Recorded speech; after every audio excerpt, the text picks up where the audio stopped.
Di antara sepi yang membalut malam, ada air mata yang jatuh tanpa suara. Bukan karena duka semata, tapi karena penyesalan yang akhirnya menemukan arah pulang. Di atas lembar sajadah, jejak-jejak itu tak kasat mata. Namun bagi hati yang rindu ampunan, di sanalah awal segalanya bermula. Assalamualaikum warahmatullahi wabarakatuh. Dengan penuh kerendahan hati, mari kita buka kisah ini. Kisah ini bukan tentang kesempurnaan, melainkan tentang luka-luka yang perlahan disembuhkan oleh pengakuan dan air mata. Tentang seseorang yang pernah tersesat, namun tak pernah kehilangan harapan untuk kembali. Di atas alas sajadah yang seringkali diam, tercetak jejak-jejak doa yang jujur, rapuh, namun penuh harapan. Jejak yang tertinggal di alas sajadah adalah perjalanan batin yang menyentuh. Tentang dosa yang tak ingin diulang, tentang harapan yang tak ingin dilepaskan, dan tentang Allah yang selalu membuka pintu kembali, bahkan untuk hati yang paling runtuh sekalipun. Selamat membaca dan meresapi. Semoga kisah ini menjadi cermin, menjadi pelipur, dan menjadi alasan untuk berani bersujud lebih lama malam ini. Fathir duduk di balik meja kayu minimalisnya, menatap layar laptop yang menampilkan laporan keuangan perusahaan. Angka-angka itu sempurna, grafiknya naik, dan namanya semakin sering disebut-sebut sebagai bintang baru di perusahaannya. Namun, semakin tinggi ia melambung, semakin hampa pula hatinya terasa. Ia menghela napas panjang, memejamkan mata. Di luar, malam menjingga mulai berganti pekat. Lampu-lampu kota menyala seperti bintang palsu, terang, tapi tak menghangatkan. Ia meraih gelas kopi yang sudah dingin, lalu menyesapnya perlahan. Tak ada rasa, sama seperti hari-harinya akhir-akhir ini, berisik, ramai, namun kosong. Sudah berbulan-bulan Fathir menjalani rutinitas seperti robot. Bangun pagi, rapat, mengejar target, makan seadanya, lalu pulang larut malam. Kadang ia tertidur di sofa dengan laptop masih menyala di pangkuan. Solat, sudah lama ia tak mengingat rasanya. Sajadah di sudut lemari mungkin sudah berdebu. Tapi anehnya, ada suara yang akhir-akhir ini sering muncul di dalam dirinya. Lirih, pelan, namun semakin sering terdengar. Suara itu tak menuduh, hanya memanggil. Kamu baik-baik saja, Fathir? Ia terdiam ketika pertanyaan itu muncul, padahal tak ada siapa-siapa di sekitarnya. Suara dari dalam hati. Suara yang semakin hari semakin mendesak untuk didengar. Malam itu, hujan turun. Tidak deras, hanya gerimis yang pelan dan lambat, seperti ingin memberi ruang pada siapapun yang sedang bersedih. Fathir menatap keluar jendela, melihat bayangan dirinya di kaca. Ia merasa asing dengan lelaki yang menatap balik ke arahnya. Wajah itu tampak lelah, matanya kosong, dan senyum yang dipaksakan seakan menjadi topeng yang terlalu lama ia pakai. Tanpa sadar, ia berdiri, berjalan menuju lemari, dan membuka lacinya. Di sana, terlipat rapi sebuah sajadah tua berwarna biru tua, hadiah dari ibunya saat ia pertama kali lulus kuliah. Sajadah itu dulu sering ia pakai, setiap pagi sebelum berangkat kerja, dulu saat hatinya masih ringan. Tangannya bergetar saat menyentuh kain sajadah itu. Aroma kenangan tiba-tiba menyeruak. Aroma karpet masjid, aroma kayu dari rak mushaf, aroma rumah masa kecil yang dulu selalu hangat ketika suara azan berkumandang. Ia membentangkan sajadah itu di lantai kamarnya. Tak ada niat muluk. Ia hanya ingin duduk di atasnya, mencoba mengenang sesuatu yang dulu pernah membuatnya tenang. Fathir tidak langsung berdiri untuk sholat. Ia hanya duduk bersila, menunduk, dan membiarkan pikirannya mengalir. Ada air mata yang jatuh, entah mengapa. Bukan karena ia sedih. Mungkin karena ia rindu. Rindu pada dirinya sendiri yang dulu. Rindu pada ketenangan yang pernah ia rasakan dalam sujud. Rindu pada saat hidup terasa cukup, meski tak punya banyak. Dan malam itu, untuk pertama kalinya dalam waktu yang sangat lama, Fathir menengadahkan tangan. Ya Allah, hanya 2 kata. Namun 2 kata itu seperti membuka bendungan perasaan yang lama tertahan. Kata-kata lainnya menyusul dalam diam. Tentang penyesalan, tentang kesalahan, tentang ketidakmampuan untuk kembali tanpa malu. Ia menangis, tak terisak keras, hanya aliran air mata yang tenang dan tulus. Sajadah itu menampungnya, seolah berkata, tak apa, pulang saja. Meski dalam keadaan hancur, Allah tetap akan menyambutmu. Tak ada bacaan panjang malam itu. Fathir hanya mengambil wudhu, lalu menunaikan 2 rakaat solat yang pendek. Tapi rasanya, seperti ia baru saja melepas beban bertonton dari punggungnya. Dadanya terasa lapang. Hatinya seperti disentuh oleh sesuatu yang lembut, entah angin, entah rahmat. Setelah salam, ia hanya duduk lama, lalu menatap kembali sajadah itu. Sederhana, namun bermakna. Tak ada yang berubah dari dunia luar, namun dunia dalam dirinya mulai merasakan kehangatan kecil. Api kecil yang menandakan awal dari sebuah cahaya. Dan saat malam semakin larut, suara dari dalam hati itu tak lagi lirih. Suara itu kini jelas berkata, "Teruskan, jangan berhenti. Aku tahu kamu sedang kembali." Fathir tersenyum kecil. Mungkin belum sempurna, tapi ia tahu malam itu adalah langkah pertama. Jejak pertamanya. Di atas lembar sajadah yang tak bersuara, namun menyimpan saksi dari perjumpaan kembali antara seorang hamba dan Tuhannya. Pagi datang dengan langkah pelan, seperti tak ingin mengganggu jiwa yang sedang mencoba pulih. Cahaya matahari menyelinap masuk lewat celah jendela kamar Fathir, mengusap lembut wajah yang semalam basah oleh air mata. Ia bangun lebih awal hari itu. Ada yang berbeda. Bukan karena alarm yang membangunkannya, tapi karena dadanya terasa lega. Rasa yang telah lama hilang. Bukan euforia, tapi ketenangan yang tak bisa dijelaskan. Setelah menunaikan sholat subuh, ia duduk lama menatap sajadah yang masih terbentang. Sajadah yang semalam menjadi saksi kembalinya seseorang dari jalan yang sunyi dan penuh kelalaian. Fathir mulai membuka kembali catatan hidupnya, bukan dengan pena, tapi dengan hati. Ia mengingat masa-masa saat ia masih sering menundukkan kepala dalam doa. Ia ingat betapa dulu ia takut untuk meninggalkan sholat, takut kehilangan keberkahan, takut jika rezeki menjauh hanya karena satu kelalaian kecil. Tapi perlahan, rasa takut itu lenyap, terhapus oleh kesibukan, tertutup oleh kesombongan yang datang diam-diam bersama pencapaian dunia. Semua bermula dari sekali saja. Sekali meninggalkan sholat karena rapat, sekali menunda waktu sholat karena tugas kantor, sekali tak membaca Al-Quran karena kelelahan.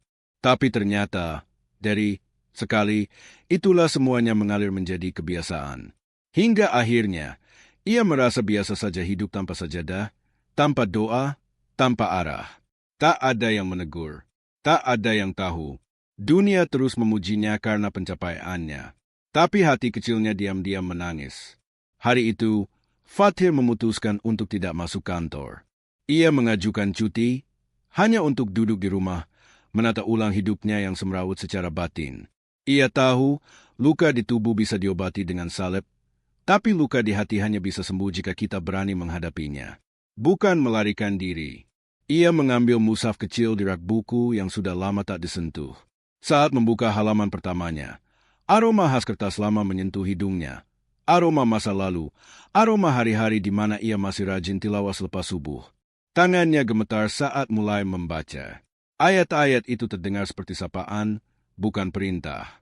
Bukan teguran yang menghakimi, melainkan undangan lembut. Mari kembali, wahai jiwa yang resah. Fathir menangis lagi. Tapi kali ini, tangisnya tak hanya karena menyesal. Ia menangis karena merasa diterima kembali, tanpa syarat, tanpa dihakimi. Saat duduk termenung, pikirannya melayang ke wajah-wajah yang dulu ia kecewakan.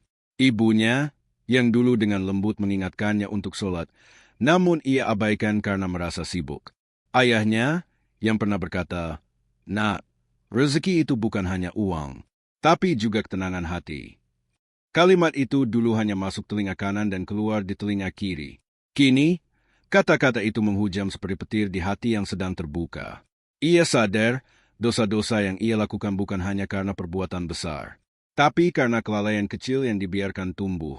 Hatinya jadi keras, kata-katanya jadi dingin, hidupnya jadi kering. Namun di atas sajadah, semua itu terasa meleleh. Keegoisan, kesombongan, kemarahan, semuanya ia hamparkan dalam doa. Ia tak lagi berusaha menyembunyikan kelemahannya di hadapan Tuhan. Ia justru belajar bahwa menjadi lemah di hadapan Allah adalah bentuk kekuatan yang sebenarnya. Ya Allah, aku tak punya alasan, aku tak punya dalih. Yang kupunya hanya penyesalan dan keinginan untuk kembali. Terimalah aku, meski aku bukan hamba yang baik. Fathir menulis doa itu di buku kecilnya. Sejak hari itu, ia memutuskan untuk mencatat setiap doa yang ia ucapkan.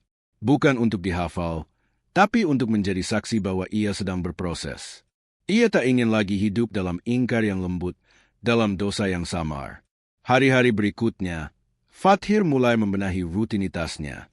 Ia belajar sholat tepat waktu, bukan karena kewajiban, tapi karena kerinduan. Ia mulai membaca Al-Quran meski hanya 1 halaman, tapi dengan hati yang hadir. Ia mulai memperbaiki hubungannya dengan keluarga.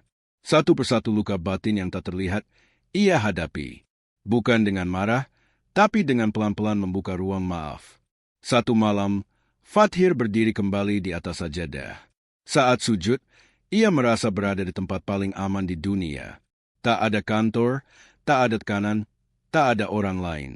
Hanya ia dan Allah, dan di sujud itu, ia menyadari sesuatu, bahwa sesungguhnya yang ia cari selama ini bukanlah pencapaian, bukan validasi, bukan pujian. Yang ia cari adalah rumah. Dan rumah itu selalu ada di atas sajadah. Langit malam kembali memayungi kota. Lampu-lampu jalan menyala seperti bintang-bintang kecil yang bertahan di tengah hiruk-pikuk kehidupan. Sementara di kamar yang sunyi itu, Fathir duduk bersila di atas sajadahnya, menatap langit-langit yang diam. Tapi dalam diam itu, hatinya berbisik, pelan, jujur, dan penuh harapan. Sudah 2 minggu sejak malam pertamanya kembali sujud. 2 minggu yang terasa seperti perjalanan panjang, bukan secara fisik, tapi secara batin. Ia belum menjadi orang yang sempurna. Syalatnya kadang masih tergesa. Bacaan Qur'annya belum fasih. Tapi ia tak lagi merasa malu. Karena sekarang ia tahu bahwa Allah lebih mencintai proses daripada kesempurnaan. Malam-malam itu menjadi ruang rahasia antara ia dan Tuhannya. Sajadah menjadi temannya yang paling setia. Setiap kali rasa takut datang, setiap kali hati mulai goyah, ia datang lagi ke tempat itu. Bukan untuk menyembah karena takut neraka semata, tapi karena ingin merasakan damai yang tak bisa dibeli oleh dunia. Pada suatu malam, setelah menunaikan sholat tahajud dengan rakaat sederhana, Fathir duduk sambil membawa mushaf. Ia membuka halaman secara acak. Matanya tertumbuk pada ayat yang seolah berbicara langsung padanya. Katakanlah, wahai hamba-hambaku yang melampaui batas terhadap diri mereka sendiri, janganlah kamu berputus asa dari rahmat Allah. Az-Zumar 53. Ia menutup musyafnya pelan, lalu menunduk. Ayat itu terasa seperti pelukan. Ternyata selama ini, Allah tidak pernah memalingkan wajahnya. Hanya manusialah yang menjauh. Dan ketika manusia itu kembali, meski dengan segenggam luka dan karung-karung dosa, dia tetap menyambut dengan tangan terbuka. Tak ada syarat, tak ada prasangka. Hanya rahmat. Malam itu, Fathir menyadari bahwa harapan adalah sesuatu yang harus dijaga. Harapan bukan sekadar optimisme kosong. Ia adalah cahaya yang tumbuh dari keyakinan bahwa tak ada doa yang sia-sia. Bahkan doa yang hanya berisi air mata pun punya arti di sisinya. Hari-hari Fathir mulai berubah, walaupun pelan. Di kantor, ia tetap bekerja, tetap menghadiri rapat, tetap mengejar target. Tapi hatinya tak lagi kosong. Ia mulai menyapa rekan kerjanya dengan lebih tulus. Ia mulai menolak ajakan untuk nongkrong larut malam hanya demi mencari pelarian. Ia lebih memilih pulang cepat, menyeduh teh hangat, membuka mushaf, lalu duduk di atas sajadah sambil berbicara dalam hati. Doa-doanya tidak lagi meminta dunia semata. Ia mulai mendoakan ibunya yang jauh, ayahnya yang sudah wafat, bahkan rekan-rekan lamanya yang dulu pernah ia kecewakan. Ia tak tahu apakah mereka memaafkannya. Tapi ia belajar memaafkan dirinya sendiri terlebih dahulu. Karena proses pertaubatan bukan hanya tentang kembali kepada Allah, tetapi juga tentang belajar berdamai dengan masa lalu. Pada malam ke-17 setelah ia kembali ke sajadah, Fathir menulis sebuah kalimat di buku catatan kecilnya. Aku tidak tahu apa aku akan kuat terus begini. Tapi malam-malam ini telah mengajariku bahwa selama aku masih mau kembali, Allah tak pernah benar-benar pergi. Air matanya jatuh di halaman buku itu, tapi tak seperti tangis yang dulu. Kali ini ia menangis karena bersyukur. Malam-malam itu bukan lagi malam yang sunyi. Ia menjadi malam yang hidup, penuh percakapan rahasia antara hamba dan Rabb-Nya. Tak ada kamera, tak ada tepuk tangan, tak ada like dan komentar. Tapi ada cinta, ada pelukan tak kasat mata yang menguatkan. Dan Fathir tahu, ia tidak sendirian. Malam telah menjadi temannya, dan sajadah telah menjadi jalannya pulang. Udara pagi menyapa lembut wajah Fathir yang tengah menatap jendela. Hari-hari terakhir ini, ia merasa seperti seorang yang baru lahir kembali. Bukan karena hidupnya sudah sempurna, melainkan karena ia mulai mengerti makna sederhana dari sebuah perjalanan, bahwa Allah tak pernah menutup pintu meski kita datang dengan tangan kosong dan hati penuh luka. Sudah hampir sebulan sejak malam pertama, ia kembali ke sajadah.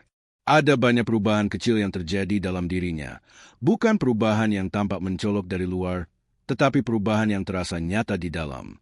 Ia menjadi lebih tenang, lebih sabar, dan lebih jujur terhadap dirinya sendiri. Di tempat kerja, Fathir masih orang yang sama.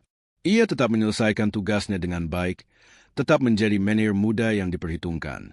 Namun kini, ia tak lagi mencari validasi lewat prestasi. Ia mulai melihat setiap pekerjaan sebagai bentuk amanah, bukan sekadar ajang pembuktian diri. Suatu pagi, seorang rekan kerjanya, Dimas, bertanya dengan nada heran, "Tir, lo sekarang kayak beda?" "Ya, lebih tenang. Biasanya lo paling uring-uringan kalau ada klien rewel. Sekarang, senyum-senyum aja." Fathir hanya tertawa pelan. "Mungkin karena sekarang gue udah tahu caranya istirahatin hati." Dimas mengangguk, meski belum sepenuhnya paham. Tapi dari tatapannya, ada ketertarikan. Dan Fathir tidak terburu-buru menjelaskan. Ia tahu, sebagaimana dirinya dahulu, setiap orang punya waktunya sendiri untuk pulang. Setiap malam, Fathir semakin akrab dengan sajadahnya.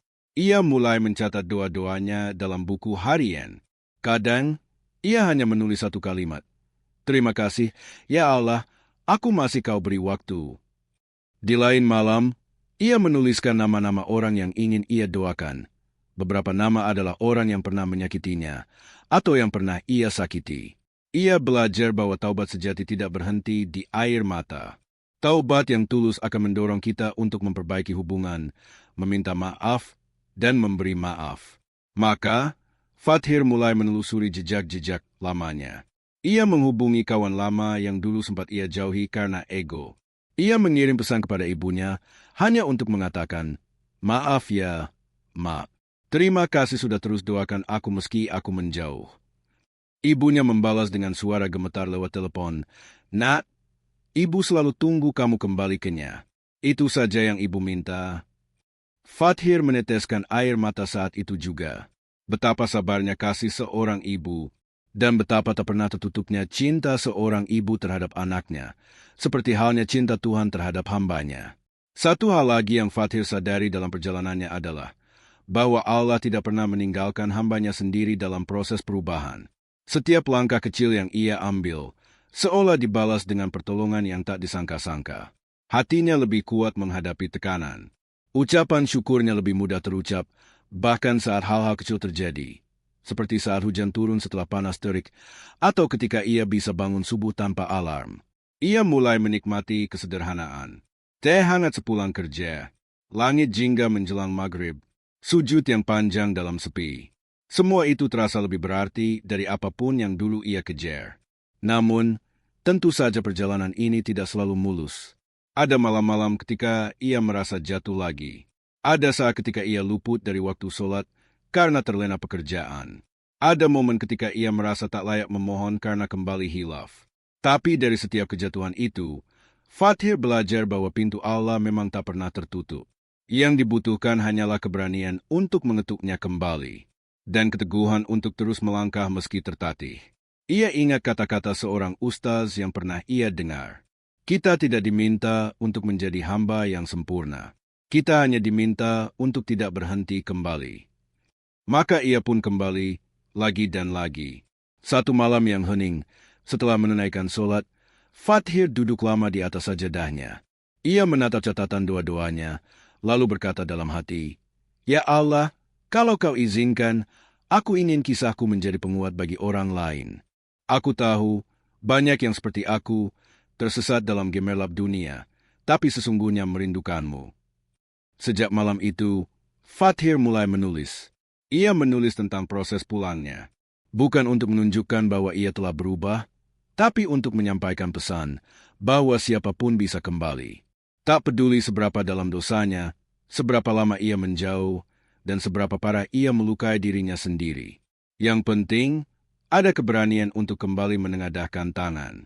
Ada kerendahan hati untuk mengakui kesalahan. Dan ada keyakinan bahwa pintunya selalu terbuka. Di atas sajadah, Fathir menemukan bukan hanya ampunan, tapi arah. Bukan hanya ketenangan, tapi cahaya. Bukan hanya tempat bersujud, tapi rumah. Rumah yang tak pernah mengusir. Meski penghuninya pernah lama pergi. Sajadah biru tua itu kini tak lagi dilipat dan disimpan dalam laci. Ia terbentang rapi di sudut kamar Fathir, seolah menjadi bagian dari ruang dan jiwanya. Setiap kali matanya lelah menatap layar, atau pikirannya terasa sesak oleh dunia, ia hanya perlu menoleh ke arah sajadah itu, tempat di mana ia tak perlu menjadi siapapun, selain seorang hamba yang kembali. Malam demi malam, Fathir menyimpan jejak hidupnya di sana, bukan dalam bentuk tinta, tapi dalam bentuk sujud dan air mata. Setiap malam yang dilalui terasa seperti petualangan baru. Kadang ia datang dengan syukur, kadang dengan ragu, kadang dengan kelelahan. Namun yang pasti, ia selalu pulang ke tempat yang sama. Karena hanya di atas sajadah itulah ia menemukan kembali siapa dirinya yang sesungguhnya. Waktu terus berjalan. Fathir tak lagi menghitung hari sejak malam pertamanya menangis di atas sajadah. Ia tak lagi menandai tanggal-tanggal di kalender. Bagi Fathir, hidup kini tak diukur dengan kesuksesan duniawi semata, tapi diukur dengan seberapa banyak ia mampu menjaga hatinya tetap hidup, tetap merendah, dan tetap berharap pada Tuhan. Ia masih bekerja seperti biasa. Namun kini, pekerjaan baginya bukan lagi panggung. Ia menjadikannya ladang. Ladang untuk menanam nilai, kejujuran, ketulusan, dan pelayanan. Ia menyambut rekan-rekan kerjanya dengan hangat, memberi bantuan ketika ada yang kesulitan, bahkan dengan mereka yang dulu ia anggap remeh. Karena kini ia tahu, setiap manusia punya perjuangan yang tak tampak oleh mata. Setiap kali seseorang menanyakan perubahan sikapnya, Fathir hanya menjawab singkat, "Aku sedang belajar pulang." Dan ketika ditanya pulang kemana, ia hanya tersenyum. Tak semua hal harus dijelaskan. Ada perjalanan yang hanya bisa dipahami oleh hati yang pernah merasa hampa lalu disentuh kembali oleh cahaya. Suatu sore, Fathir mengunjungi makam ayahnya. Di bawah langit mendung yang menggantung pelan, ia duduk di samping pusara sederhana itu, membawa sikat bunga dan segepok rindu. Hatinya berdesir saat mengingat wajah ayahnya. Tegas namun teduh, keras namun penuh cinta. "Pak, aku minta maaf karena dulu jarang dengar nasihat Bapak. Sekarang aku baru paham bahwa hidup itu bukan soal menang atau kalah, tapi soal menjaga hati agar tetap berada di jalan yang benar." Ia terdiam lama. Angin sore meniup lembut daun-daun kering di sekitarnya. Di antara gemerisik itu, Fathir merasa seperti mendengar suara ayahnya, lembut dan sabar, seperti dulu. "Yang penting kamu terus melangkah, nak. Sekalipun pelan, sekalipun kamu pernah jatuh." Ia menatap langit dan tersenyum dalam air mata. Jejak kebaikan ayahnya kini berbuah. Ia berjanji pada dirinya sendiri untuk meneruskan warisan itu, warisan keimanan yang tak lekang oleh waktu. Waktu berlalu, dan satu hal yang paling menguatkan Fathir dalam perjalanan spiritualnya adalah bahwa doa-doa sunyi tidak pernah sia-sia. Mereka memang tak selalu langsung dijawab dengan cara yang kita inginkan. Tapi mereka selalu menciptakan ruang dalam hati, tempat cahaya tumbuh dan harapan menetap. Dalam satu malam yang tenang, Fathir duduk lebih lama dari biasanya di atas sajadah. Malam itu terasa berbeda. Heningnya lebih dalam, udaranya lebih dingin, dan detak jantungnya lebih lambat. Ia memandangi sajadahnya, yang kini penuh dengan lipatan waktu, dengan sisa-sisa air mata yang tak terlihat, dengan harapan-harapan yang tak diucap keras. Sajadah itu tak berbicara, tapi ia tahu, ia telah menjadi saksi. Saksi dari seorang manusia yang pernah tenggelam dalam kesibukan, kehilangan arah, dan hidup dalam bayangan dirinya sendiri. Namun juga saksi dari perubahan perlahan, dari kegelisahan menjadi ketenangan, dari kehampaan menjadi makna, dari keputusasaan menjadi cahaya. Dan yang paling menyentuh hati Fathir, Ia tahu, setiap sujudnya di malam-malam itu tidak mengubah Tuhan. Tapi setiap sujud itu telah mengubah dirinya sendiri. Suatu hari, Fathir diminta menjadi pembicara dalam acara kajian kecil di kantor. Bukan karena ia seorang ustaz, tapi karena banyak rekan-rekannya yang merasakan perubahan dalam dirinya dan ingin tahu apa yang ia temukan. Di depan beberapa kolega yang selama ini mengenalnya sebagai sosok ambisius dan perfeksionis, Fathir berdiri dengan tenang. Ia tak membawa catatan panjang, hanya selembar kertas kosong yang ia pegang sebagai simbol bahwa hidup bisa dimulai ulang kapan saja. Aku bukan orang suci, katanya perlahan. Aku hanya seseorang yang pernah merasa hampa, lalu mencoba kembali ke asalnya. Bukan dengan cara spektakuler, tapi hanya dengan duduk diam, menghamparkan sajadah, dan berkata, "Ya Allah, aku rindu." Dan ternyata, itu cukup untuk membuka pintu yang selama ini tertutup, bukan karena dikunci oleh Tuhan, tapi karena aku sendiri yang enggan mengetuknya. Ruangan itu hening, tak ada tepuk tangan, hanya beberapa pasang mata yang mulai berkaca-kaca. Sebab kebenaran tak perlu dramatis, ia hanya perlu disampaikan dengan kejujuran. Di akhir hari itu, Fathir kembali ke rumah, membuka pintu kamarnya, dan duduk di atas sajadahnya. Ia menyadari satu hal yang begitu sederhana namun dalam, bahwa yang paling abadi dari hidup bukanlah prestasi, bukan kekayaan, bahkan bukan pujian manusia. Yang paling abadi adalah jejak sujud, jejak yang kita tinggalkan di tempat-tempat sunyi, di malam-malam yang hanya disaksikan oleh langit dan hati. Dan sajadah itu, kini seperti tanah suci kecil di rumahnya. Tempat ia jatuh, tempat ia bangkit, tempat ia mengakui kelemahan dan merawat harapan. Ia tak tahu akan jadi siapa di masa depan. Tapi ia tahu, selama ia tak melepas sajadah, tak melepaskan doa, tak meninggalkan sujud, maka ia akan selalu punya tempat untuk pulang.